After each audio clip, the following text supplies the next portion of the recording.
Let me tell you something that may sound surprising. You've been told all your life to walk more, that more steps will lead you to more years, that 10,000 steps a day is the golden number. But what if I told you that walking less might actually help you live to 90 and beyond? Yes, you heard that right. Walk less, live longer, but only if you replace that walking with something far more powerful, something tailored to the needs of a changing body, of a wiser mind, of a soul that has already walked many paths. Now, before you close your ears to what sounds like heresy, hear me as a doctor, but more importantly, as someone who has spent decades watching patients grow older with grace and with struggle.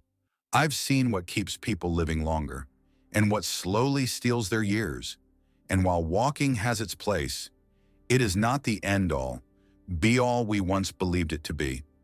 Let me tell you about a woman named Clara. She was 72 when I first met her.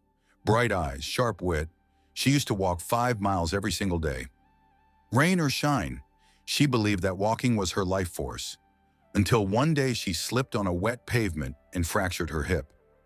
Her story is not unique. In fact, according to the CDC, falls are the leading cause of injury-related deaths among adults over 65. Many of these falls happen while walking, especially outdoors, on uneven surfaces, or in poor lighting. Now, this is not to say that walking is bad, but that beyond a certain age, the focus must shift from quantity to quality, from how far you go to how well you move. The body becomes less forgiving, the bones thinner, the joints stiffer, and the risk of overuse injuries rises with every extra step. South, what can you do instead? How do you stay vibrant, healthy, independent, and yes, live to 90 or more without pounding your feet on pavement for hours a day? Let me guide you through 5 powerful alternatives, not based on fads, but on science and lived wisdom. First, we begin with strength training. You may think that lifting weights is for young men in gyms, but no. Strength training is perhaps the most vital activity for aging adults. A landmark study published in the British Journal of Sports Medicine in 2022 found that muscle strengthening activities twice a week were linked to a 20 to 30% reduction in all-cause mortality. Muscle is more than tissue. It is protection. It stabilizes your joints, prevents falls, keeps your metabolism active, and even improves your mental health. You don't need heavy weights, simple resistance bands, light dumbbells, or even bodyweight exercises like squats and wall push-ups can work wonders. Start small, be consistent, and build slowly. Second, balance training. Yes, this is a big one. Because what good is walking if one slip sends you into months of recovery?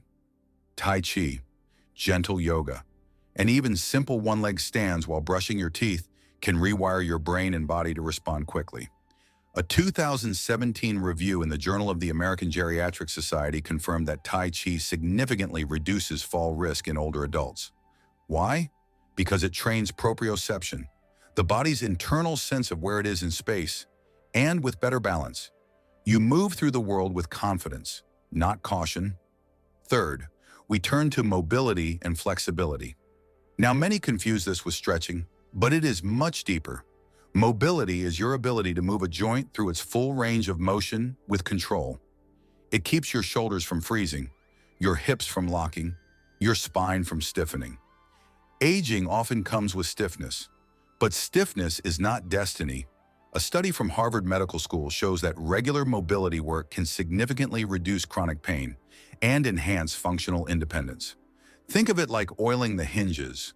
When you care for your joints daily, even with 10 minutes of mindful movement, you delay degeneration and you move like someone 20 years younger.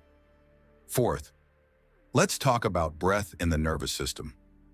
Walking may raise your heart rate, but it does not always calm your mind. Deep breathing practices, like diaphragmatic breathing, activate the vagus nerve, which lowers blood pressure, reduces inflammation, and improves digestion. A groundbreaking study from Frontiers in Psychology in 2020 showed that just 5 minutes a day of slow breathing reduced cortisol levels significantly in adults over 60. Breathing is free, portable, and profoundly healing. It teaches your body safety, and a body that feels safe heals better, lives longer. And finally, community movement. This might be the most overlooked, yet the most powerful. Movement in isolation is one thing, but moving with others adds a layer of joy, of meaning, of emotional nourishment.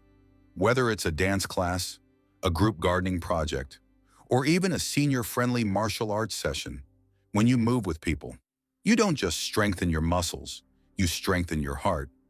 Loneliness increases the risk of early death by 29%, according to the National Institute on Aging.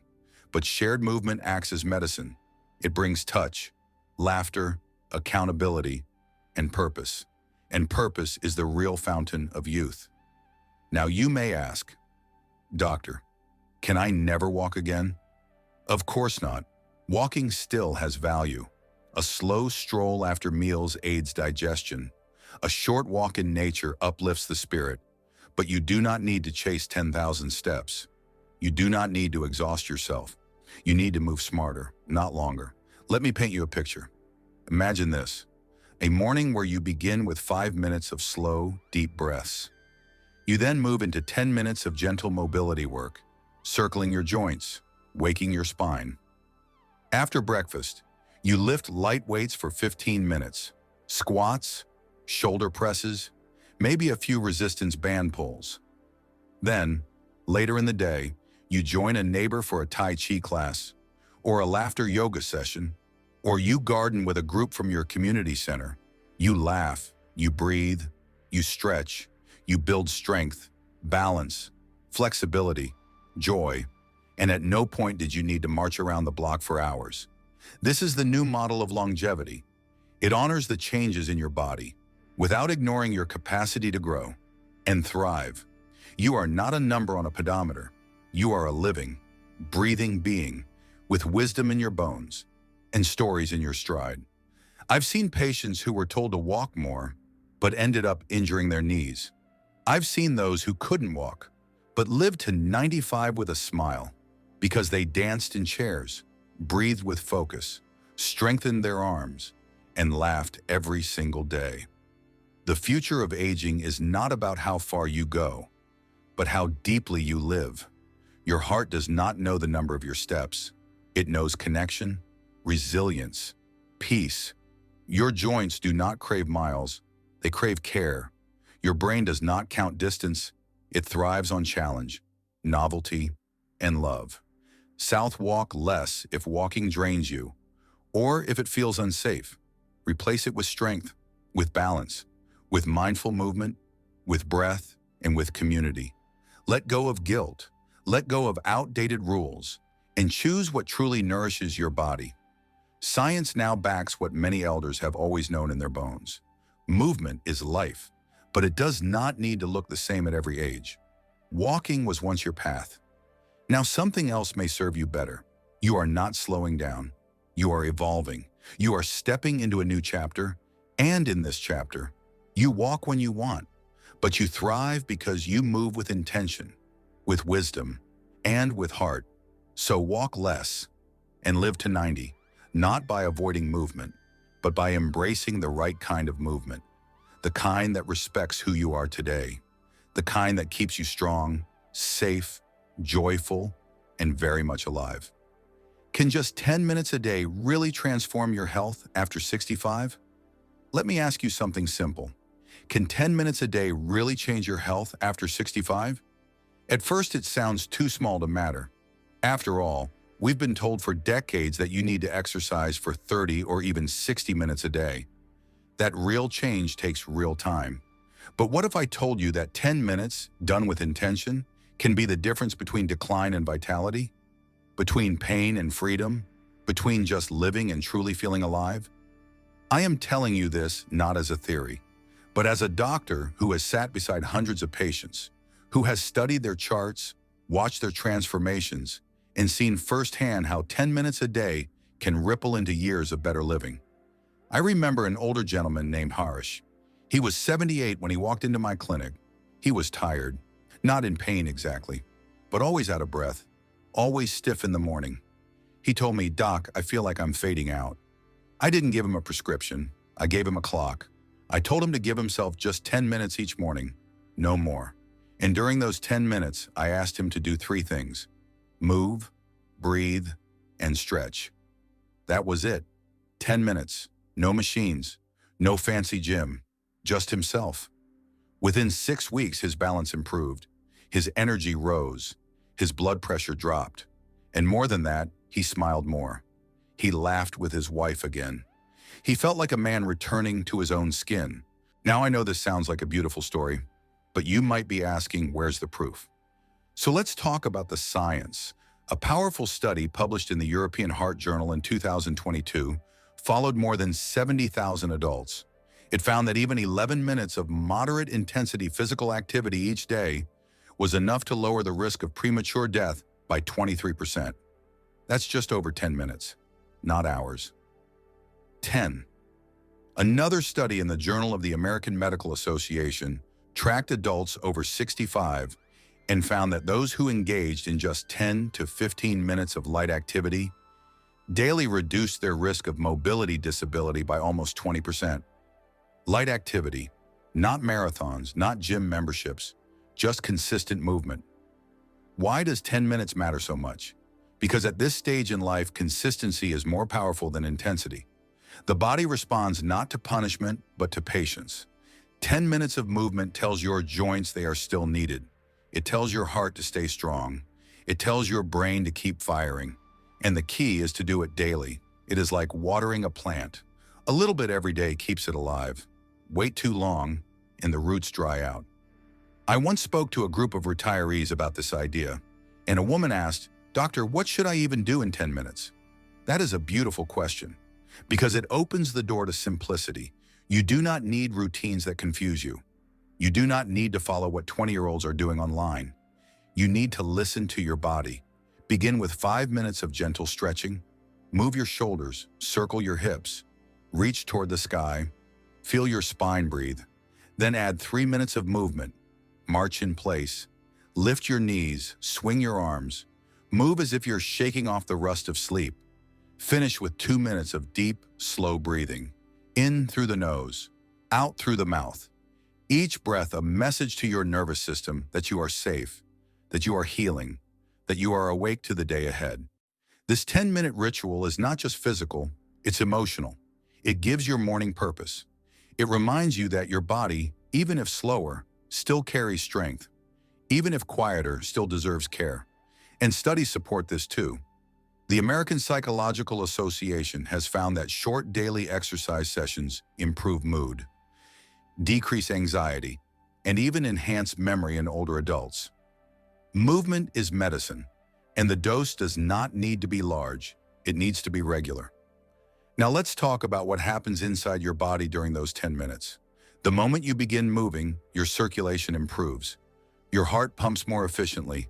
Blood reaches your muscles and brain. Your lungs expand. Your posture improves. Within minutes, your insulin sensitivity increases. That means your blood sugar levels stay more stable. Your joints produce more synovial fluid. That's the natural lubrication that helps prevent stiffness and pain. Your lymphatic system gets activated, which helps your body flush out toxins. Even your brain benefits. A 10-minute session of movement increases the release of brain-derived neurotrophic factor, a protein that supports memory and cognitive function. It's like feeding your brain fertilizer. I know many seniors who believe it's too late, who think, "I've been sedentary for years. 10 minutes won't make a difference now." But they are wrong. The body is always ready to adapt. I've seen people in their 80s and 90s regain energy, improve balance, reduce blood pressure, simply by moving for 10 minutes a day. They did not go to fancy gyms. They did not lift heavy weights. They just made a daily promise to themselves, and they kept it. I remember a gentleman named Ramesh. He was 84, widowed, lived alone. He began every day by putting on music from his youth and dancing in his living room for 10 minutes. That was his ritual. After 3 months, he told me he felt 20 years younger. And you know what? His heart agreed. His resting heart rate dropped. His cholesterol improved. His doctor reduced his medications. All because of 10 minutes of joyful movement. We must stop measuring health only in terms of exercise. True health is not about how long you run, but how well you move, how deeply you breathe, how often you smile. 10 minutes a day reconnects you to all of that. It is your time, your space, your medicine. So can 10 minutes a day really transform your health after 65? Yes, with every part of my experience, my science, and my heart. I say yes, but it only works if you choose to begin. If you give those 10 minutes the respect they deserve. Do not wait for energy. Do not wait for motivation. Begin small. Begin tired. Begin unsure. But begin. You have not run out of time. Your body is still listening. Your soul is still ready. Give yourself 10 minutes each day and watch as your days begin to change. And slowly, quietly, beautifully, your life will too.